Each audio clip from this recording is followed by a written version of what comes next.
Hello, and welcome to the Rambling Movie Club, where each episode we try and watch some new movies and hopefully find some good ones. This episode is all about one of my favourite movies ever, Scott Pilgrim vs. the World. This is a really good movie to watch if you want to learn about how movies were made and how to make a movie that is has such attention to detail, because this movie has tons of it and it was made with such loving care that every single step of it was carefully thought out.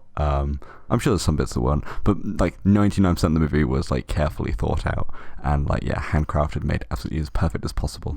But as you can tell, I am a little bit biased because I absolutely love this movie. This movie is 10 years old, it came out in 2010, but it holds up really well. If you have no idea what this movie is about, kind of wondering why I love it so much.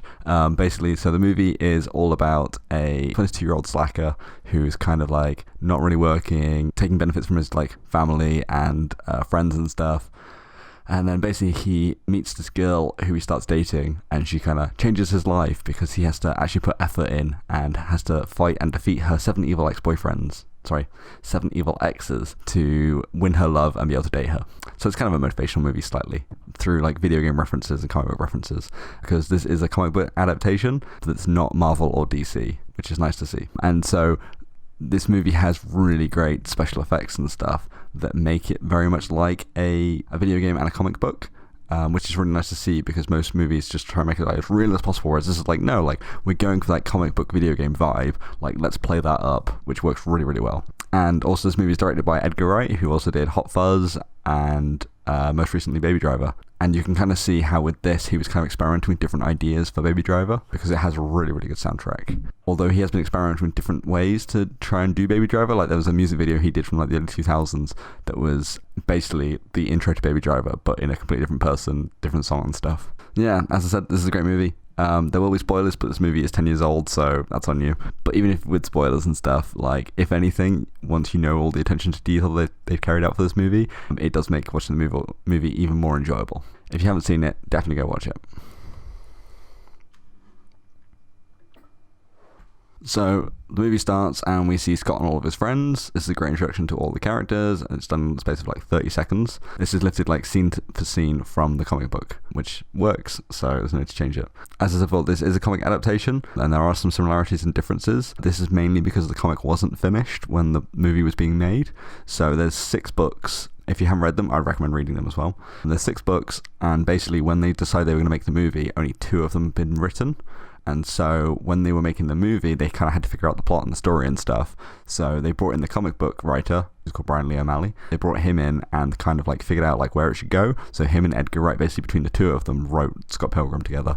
Although the comic book does go slightly different directions and has extra characters and plot lines and stuff that the movie doesn't have, and the ending is kind of different as well. But in interviews and stuff, they both said that they can't tell who came up with which bits, because they came up with them together, and it was such a collaboration that it's impossible to be no, this one was his idea. One thing I kind of find weird is that most of the actors in this movie haven't really done much. You've got people like Michael Cera, who's great, but after this, he hasn't been in many movies. Alison Pill, who plays Kim, has been in a few things, which is great, but again, not really that much. Probably the biggest one would be Chris Evans, obviously, and also Brie Larson, who plays Envy. So they're probably the only 2 that have been lots and lots of things. We then meet Scott's girlfriend Knives, and we have a great opening credits, which has subtle nods to all the different characters and their personalities and stuff, which is really cool, and a great soundtrack to it as well. So it's very energetic, whereas most credits you're get these credits over with. It's no, this is high energy and chaos, and you're oh my god, what's happening? So it's great. And then after this we basically see that Scott is pretty much living his high school life still. This movie was kind of really aimed at teenagers who are kind of on the cusp hold of becoming adults, in quotes, turning 18, who are kind of scared of becoming boring adults. And the whole movie is about it's okay to become an adult, you don't have to become a boring office person or anything. Not that there's anything wrong with boring office people, of course. And then also during this point we also see some of the great transitions with cuts, and it's just very, very well done. One of my favorite bits is when Scott is talking to Knives, and so normally in a conversation in a movie, what they do is called shot and reverse shot. So they'll show the one person talking, then show the other, and then go back and forth like that. They do the same thing for this, where Scott and Knives are talking, but instead what they do is every time the camera cuts, they change location. So like one minute it's Scott like walking down one street, then it cuts to Knives, and they're walking down a different street, then it cuts to Scott again, and they stop and then like talk about this location that they're in. Like it's quite interesting. Like, it's a good way to like keep them moving, and like rather than being like, oh, where are we going, and like shows them like all the places they're walking, it's like, nope, like you're seeing it as they're talking, which is quite cool. We also see that Scott isn't so happy. He's kind of feeling lonely. He has a dream about being alone, and Ramona skids through. Scott wakes up, and this is a great joke I love, because Wallace is the best human ever. His great joke of, what is it, Scott? What is it, other Scott? And it's like, how many Scotts do you know? And they're in this bed. We have a bunch of transitions of Scott being confused, which is great. Compare this with the start of 6 Underground, where you're not really supposed to know what's going on and it's very confusing. The whole point of this is you're not supposed to know, and it's reflected in the fact that Scott doesn't know what's going on and he keeps asking questions and stuff. Well, I say keeps asking questions. He asks questions when they finally know where they're going. But it's the whole point, the character is just as confused as the audience is, which makes it work much better. Whereas in 6 Underground, it's the audience has no idea what's going on. All the characters seem to know what's going on, so the audience feels very dumb. Then they go to a party. You've got lots of great lines, like, you've got a great sound that you should market to deaf people. I'm sure everyone wants to hear that. Scott meets Ramona in person for the first time, and we get the Pacman story. This was slightly modified from what's in the comic book, because in the comic book she has really weird shoes that kind of like blow his mind, but they were like, we can't really do that in video, so instead we're going to have this Pacman story instead, which again gets the same effect, so it works, of basically making out that Scott's a nerdy, awkward guy who just tells random facts to hot girls. And then Ramona leaves and Scott learns a lot about her. This is a great thing. We have a lot of great fast transitions where he's talking to a bunch of different people, and again this kind of gets all the dialogue across quickly and keeps it interesting because it's quite intense with all the cuts, and they kind of use a thing from fight scenes here and like action scenes that most movies don't use during conversation. And what they do is, so normally when there's a lot of action and you need like a lot of cuts, the problem is it takes a second for your eyes to focus on what's happening, so most of the action will tend to be in like the center of the screen or like the same spot of the screen, so you're not looking all over for what's happening. So then they can do like these rapid cuts, and so they do the same thing here, where the person they're talking to is always just slightly to the left and in exactly like the same framing, and it zooms in a bit and stuff, like, but it's always like the face is in roughly the same space, so your eye's not just like searching everywhere for what's going on. It's very, very clever. It's very similar to the effect in Kingsman, the first one, where the two main characters are talking in a mirror, and then basically what they do is to control your eye movement when one of them's talking, they're actually stood slightly in front of each, one stood in front of the other. So what they do is when they're talking, they shift the focus to whoever's talking, so then because they're standing behind each other, they can do that quite easily, and so then your eyes naturally shift to what's in focus. So like when like Eggsy's talking, he's in focus, so your eyes shift to him, and then when Harry's talking, he's in focus and your eyes shift to him, and like even without cutting or anything, like it's getting your eyes to move and like thinking about the psychology of the viewer and like how to keep them interested. And this is something I like to see in like dialogue scenes like this, like how they like try different approaches. It's pretty cool. Scott spends time with Knives. We see things have changed. He's really not so happy with how things are. Important plot point, Scott goes to pee, but then he realizes he's actually dreaming about Ramona delivering his package. The moment in the bathroom is actually really, really clever because it's all one take. If you have the DVD, or it's probably on YouTube, you can watch the behind the scenes for this scene. What they basically do, so it's one shot from when he starts walking out from where the band are, walks into the bathroom, pees, walks out into the corridor, and then it cuts. Basically what they did is while he's in the bathroom, in quotes peeing, the outside set is actually all on wheels, so basically that room stays stationary and everything outside of it moves, and literally they spin the whole set round, so that it goes from being a corridor like in a house to being this locker room. And yeah, it's really, really cool. Scott wakes up and meets Ramona, and they agree to go on a date. The bit where Scott throws the package over his shoulder into a bin was also done for real, and again is in the outtake somewhere, where I think it took him like 70 tries to do, but they eventually got it right. Scott and Ramona go on a date. Scott ends up sleeping at Ramona's. More great transitions. We then jump to Scott's show, and Ramona's introduced to everyone. I kind of love this bit where like all the heads are turning and stuff. This is in the comic books, but it definitely works much better in the movie because you can actually see it all like visually. And of course Wallace has eyes for Scott's sister's boyfriend, which apparently was based on a real life event that happened to the author, where he had a gay roommate who Wallace is based on, and apparently his sister showed up once with a boyfriend, and the roommate definitely had eyes for the boyfriend, but nothing actually happened, not like in the movie. Scott runs away and freaks out. We see the other bands play, and I just love Wallace. I wish there was more Wallace, but unfortunately didn't have time in this movie. It's a lot more sassy in the comics. I wouldn't say more sassy, he's just as sassy, but you just see more of him.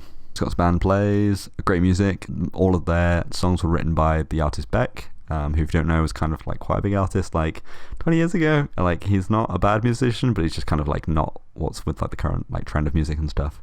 But yeah, he wrote all the music for Scott Pilgrim's band. X-1 shows up and interrupts the band playing. Him and Scott fight. We see how him and Ramona met. I love that they include the comic book panels. I know it's something they kind of lose later on with the X's because I guess they're running out of time, but I love like how they included that. This is also when we see the CGI being used really, really well. Like I was talking about at the start, how they kind of make it feel like a comic book in a video game. Like especially in this fight, they kind of make it more like cartoony and stuff, which is really cool.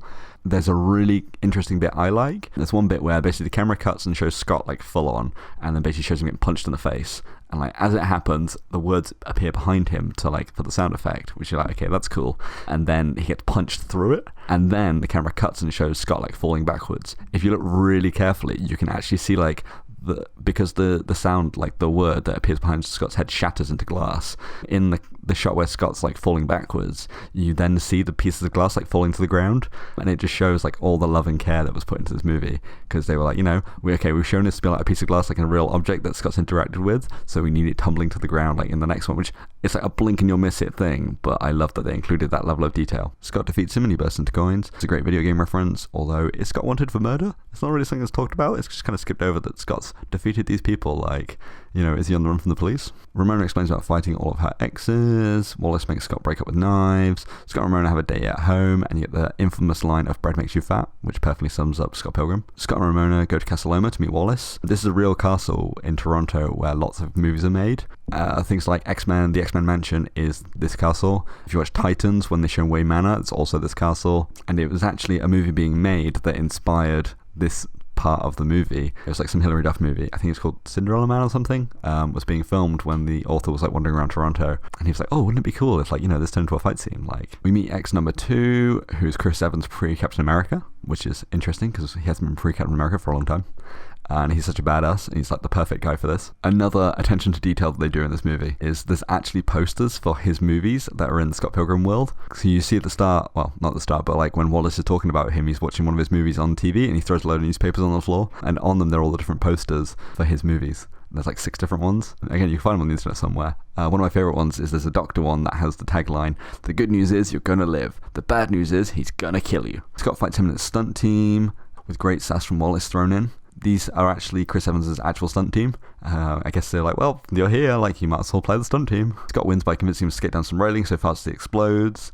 Ramona disappears, so Scott keeps calling her to try and meet up with her. Instead, Knives tries to meet him and he jumps out the window, because of course we've all been there, we want to get away from someone. Scott goes to the coffee shop to see his sister, but she's busy.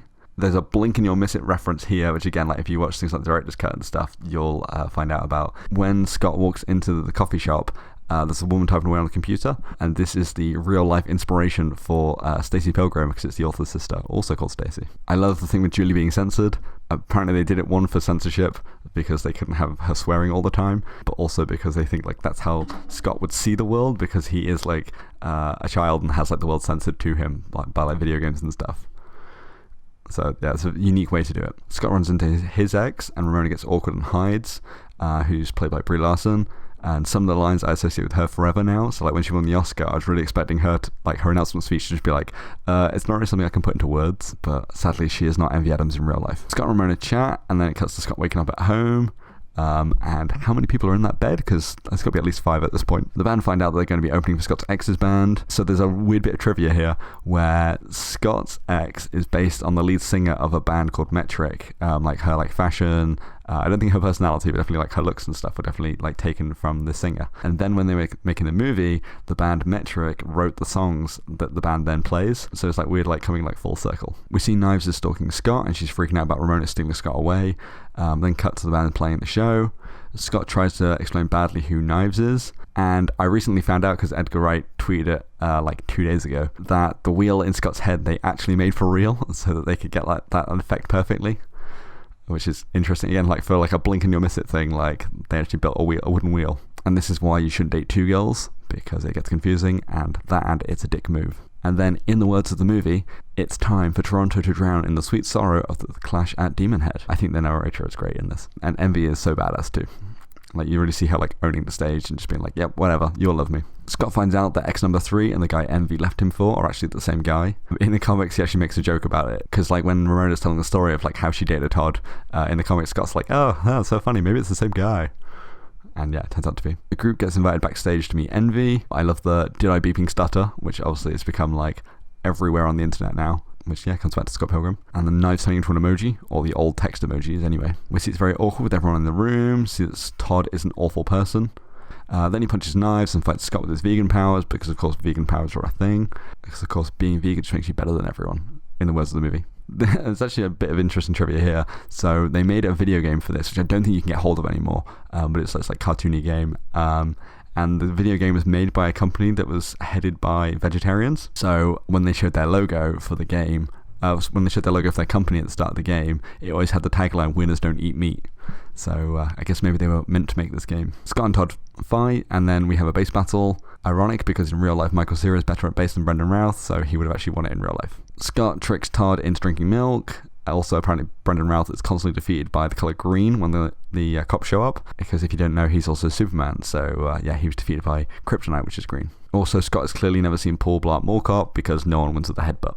And I love the line from Envy of just like, you just headbutted my boyfriend so hard that he burst. It's like pointing out the ridiculousness of the situation. Then the gang all go to a pizza place. This is opposite a place called Honest Ed's, which in the comics is where the fight between Todd and Scott happens. This is a great place to go. I went there when I was in Toronto and I absolutely loved it, because it's like 4 floors and there's like loads of different staircases, but not all the staircases come out on the same place. So like you've got one floor, they've got one staircase and it will only go to the second floor, and then also there'll be like in between floors, so like a 2.5 floor, but only some staircases can get to it. And I loved all the chaos, and that was the whole point of in the comic book of the fight, is that like you can't find your way out, and then Todd goes crazy and blows up the building by accident. But I found out when I was researching this podcast that they've actually demolished the building since, and that makes me really sad. And then back to the movie. They all go to a club, and Scott is starting to get fed up of having to fight everyone. Scott meets ex number 4 Roxy, and we get some brilliant lines from her, like, I was just a little bi-curious. Well, I'm a little bi-furious. This fight is very similar to a fight in the comics, so again, because they didn't have enough time, they had to kind of shorten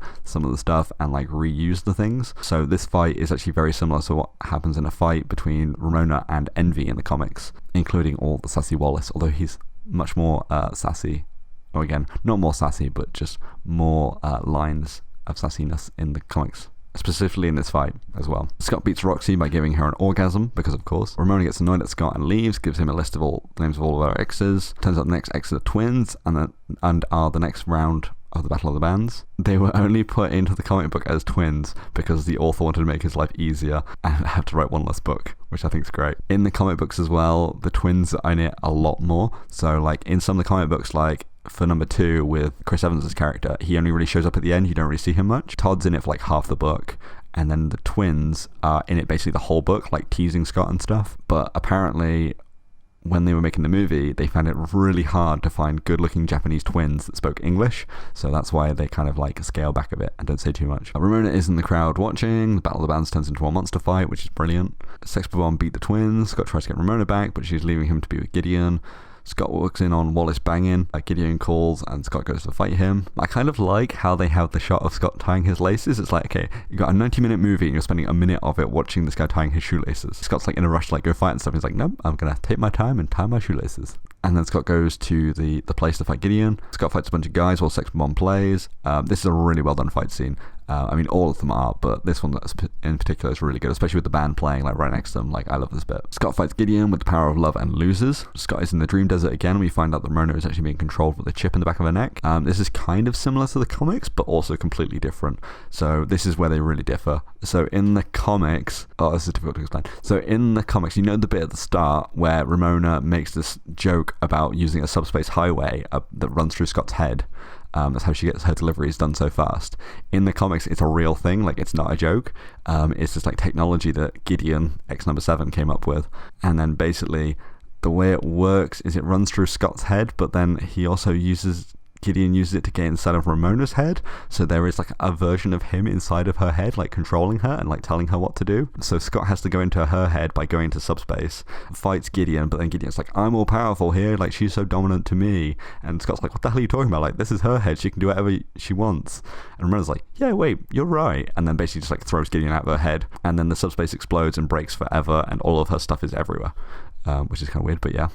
So that's why they didn't go that route in the movie, because it just would not work. I may have lost you for a minute there, but don't worry, we'll go back to the movie now. Turns out Scott has a second life, and he redoes everything leading up to the fight with Gideon, but better. And there's a great line, as he walks into the club, you hear Como say, the book is much better than the movie. And apparently this was Edgar Wright being worried that the book would be a million times better than the movie. So he was like, well, I said it first, so, you know, you can't hate me too much. Scott does everything right by his friends, and he fights all the guys again. I love the bit where Kim shouts, we're here to watch Scott Pilgrim kick your teeth in. This is so true to comic Kim, who again, in the comics, she's in it a lot more. And that's why I definitely recommend you reading the comics if you haven't read them before. There is also color editions of the comics. Originally they were written in black and white, drawn in black and white, and now there are color editions, and there is only one difference between the color comics and the black and white comics, in that there's a joke where Scott says to Ramona when she dyes her hair, is that your natural hair color? And there's like a little joke in the corner that says, no, this comic is in black and white. And then in the color version, when they make the same joke, because you can actually see the color, whereas before it was just like a shade of grey. In the color one, like when you see the color, the note says, note, this joke was funnier in black and white. That's the only difference between the two versions, as far as I know anyway. I'm sure someone will prove me wrong now and find other changes. Scott then fights Gideon for himself, and we see that the power of self-respect is always stronger than love. Scott fights Gideon and then tries to stop Knives fighting Ramona. Ramona stops Gideon, killing Scott by kicking him in the nuts. Turns out that was his weak point. Scott and Knives team up to beat up Gideon. I love the bit with the like snapshots of the fight, because they're not pictures and they're not videos, they're like somewhere in between, because like it is like a picture, but then like his hair moves and stuff. Like, I'd love to know how they did that. And then Scott has to fight Nega Scott, in quotes fight, and I love that Edgar Wright knew that people didn't want another fight scene because we just had like a bunch of them, so he was like, nah, we'll skip this one. And we see Scott and Ramona go off into the door together. And I like that, you know, he finally grew as a person and actually thought about Knives' feelings before just running off. The original ending was done before the comic book was finished, like before they'd even like figured out exactly what the ending was going to be. So the original ending for the movie has Scott ending up with Knives and kind of just going back to his life how it was at the start of the movie, but people really didn't like it. It's still out there on the internet somewhere, and again on the DVD. But I mean, I didn't like it because it's like Scott's done all this progress, but he's come back to exactly where he started. Like the progress basically means nothing. Whereas by him going with Ramona, like he's accepting like he needs to change and like, you know, do new things with his life. So yeah, that was Scott Pilgrim. I have a few other bits of like trivia and things I want to talk about though. I would love to see a Scott Pilgrim TV show to see all the other characters that aren't in the movie. So like there's characters like Lisa and Holly that Julie mentions at the party like super quickly. They're in the comic books, and again they have like great character arcs and stuff. And as I said, I definitely recommend the comic books. There's also a sequel, well, it's not a sequel, it's another book written by the same author, called Seconds. If you haven't read this, I definitely recommend it. It's the book I give to everyone who's never read a comic book before, because it's not like superpowers like DC and stuff. This is like way more like down to earth stuff. So Seconds is all about this girl who's like in her late 20s who started a restaurant with her friends, and all of her friends have kind of moved on to other things, and it's her having a bit of a midlife crisis. And then basically she then finds out that there's this like spirit that lives in her house. It's not like an evil spirit, it's just the spirit of the house, as in like the soul of the house kind of thing, who's called Liz. And basically the spirit then tells her that there's these mushrooms, that if she eats these mushrooms and writes down a wish, she can change the past, which then of course she abuses and tries to have the perfect life, and it all goes wrong, but then she learns a valuable lesson. But yeah, I definitely recommend reading that. It's great.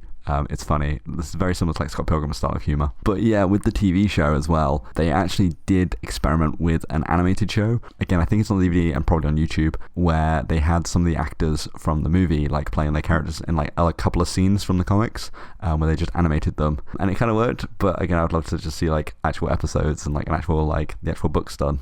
But maybe one day in the future. As I've said, the fight scenes are great in this movie. They're very well choreographed and stuff, and really again reflect the kind of tone of the movie. There is so many tiny details in this movie. I've covered most of them, but I've probably missed some out. On IMDb, just as an example for you, there's 119 pieces of trivia. Six Underground had 35. There is so many Easter eggs and tiny details that even now people are only just spotting. Like the thing with the wheel in Scott's head, like we only found out about that like 2 days ago because Edgar Wright tweeted it. Like no one else knew that before.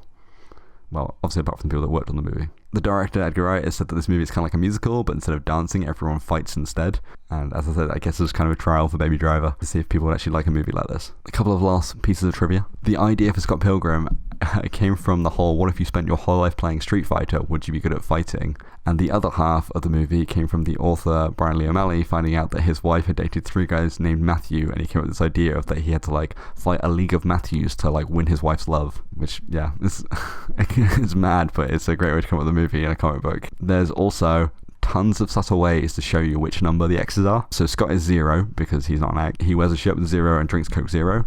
Matthew Patel has 1 chevron on his shoulder. Lucas Lee has a 2 on his trailer. Todd has a 3 on his shirt. Roxy has 4 slashes on her outfit. The twins, when they hit the keys on the keyboard, they hit 5 and 6. They also turn things up to 11, which is obviously the addition of 5 and 6. Gideon gets 7s on his skills when he gets his sword. He swallows gums, which will be in his stomach for 7 years. So they put in, again, tons and tons of details to like constantly remind you which X's are which. And yeah, this is just all the many, many reasons why I love this movie. So that was Scott Pilgrim. What did you think of it? Have you seen this movie before? Is this new for you? Like I say, I watched this movie in the cinema when it came out, and I've loved it ever since. So again, I'm very biased, but I'd be curious to know, like, if you have never watched this movie before, like, what you think of it. So let me know on Facebook or Instagram. Oh yeah, we have a Facebook page now, Rambling Movie Club, same as it's on Instagram. So yeah, come say hi, and I will post about episodes and movie things on there. So next episode is going to be another great movie. I'm really cleansing my palate since Six Underground. Next episode's movie is going to be Big Hero 6, which if you haven't seen, I realise is actually really difficult to explain this movie. Basically, it's a Marvel comic that Marvel didn't want anything to do with, so Disney made it instead. And it was like one of the first movies they made after they bought Marvel. But yeah, basically Marvel were like, this doesn't fit our universe, so we don't want to touch it. And Disney were like, well, we'll take it then. Basically, it's about this kid who's like a very intelligent genius who's like really into robotics and stuff, and this like nurse robot called Baymax, and then they're gonna like trying to catch this villain, but Baymax is this like big squishy guy who's like full of air. And it's the best. And basically, they go on adventures together and yeah, try and stop this villain. But obviously, he's like a teenage kid, so he's not very good at it. And by teenage, I mean like 13. So he's not very good at it. So he ends up getting like other friends to come help him. And then basically, you have like a bunch of like scientists all like coming together and using like their specialties to like be their like skills. So like one girl's really good at chemistry, so she uses like atoms and like different molecules to like have different like effects on people, like to like make the ground slippy and stuff. There's a girl who's working with bikes to make them faster, so she's called Go-Go, and then she can like ride around really fast on these discs and stuff, so it's really cool. If you like science fiction, Disney, it's a great movie. So anyway, thank you for listening, and I will see you next time.